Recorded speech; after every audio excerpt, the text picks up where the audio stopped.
हाँ है, और इस बार अपॉर्चुनिटी आ रही है सांगली में। इंट्रोड्यूसिंग शाहपुर जी कॉलोनीज 1000 एकड़ वनहा township, proudly presented by Raj and sons realty, nature inspired lifestyle, premium homes और पुणे के फ्यूचर कॉरिडोर की एक एक्साइटमेंट इन्वेस्टमेंट अपॉर्चुनिटी।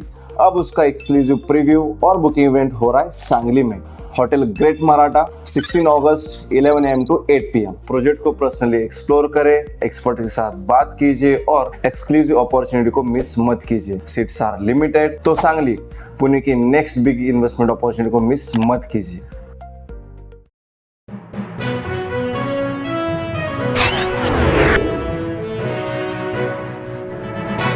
महाराष्ट्र शासनाच्या कृषी विभागाच्या वतीने तालुका कृषी अधिकारी करवीर अंतर्गत वडणगे येथील प्रगतशील शेतकरी महादेव हंबीरराव पाटील भोईटे मळा यांच्या प्रक्षेत्रावर कृषी दिनानिमित्त माझा एक दिवस बळीराजासाठी हा उपक्रम राबवण्यात आला। यामध्ये शेतकऱ्यांना रासायनिक खताचा वापर कमी करून त्याऐवजी सेंद्रिय खताचा वापर करण्याबाबत सहाय्यक कृषी अधिकारी श्रीमती सुप्रिया पाटील यांनी दिला। यामध्ये जीवामृत तयार करण्याबाबत त्याचं प्रात्यक्षिक दाखवण्यात आलं। यावेळी वडणगे गावातील प्रगती शेतकरी राजू पाटील, अशोक दंडे माझगावकर, अशोक देवणे, बाबासाहेब जौंदाळ, राजू शेलार, तानाजी तेलवेकर, पंकज मिरजे जौंदाल, युवराज शेलार, गोरख चंदनशिवे, विलास चौगुले यांच्यासह प्रगत शेतकरी उपस्थित होते। दरम्यान सतर्क लाईव्ह न्यूजचे पत्रकार तलाठी प्रकाश महाडेश्वर, बाबासाहेब जौंदाळ यांचा सत्कार सहाय्यक कृषी अधिकारी श्रीमती सुप्रिया पाटील यांच्या हस्ते करण्यात आला।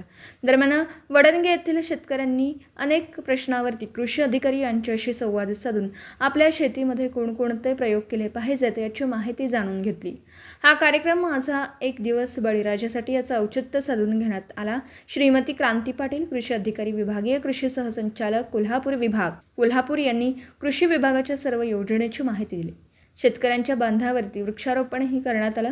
यावेळी ज्योतिर्लिंग हायस्कूलचे विद्यार्थी-विद्यार्थिनी, शिक्षक वृंद मोठ्या संख्येने उपस्थित होते। प्रास्ताविक जालिंदर पाटील तर आभार पंकज मिरजे यांनी मांडले। सतर्क लाईव्ह न्यूजसाठी वडणगे प्रतिनिधी ज्योतिराम घोडके।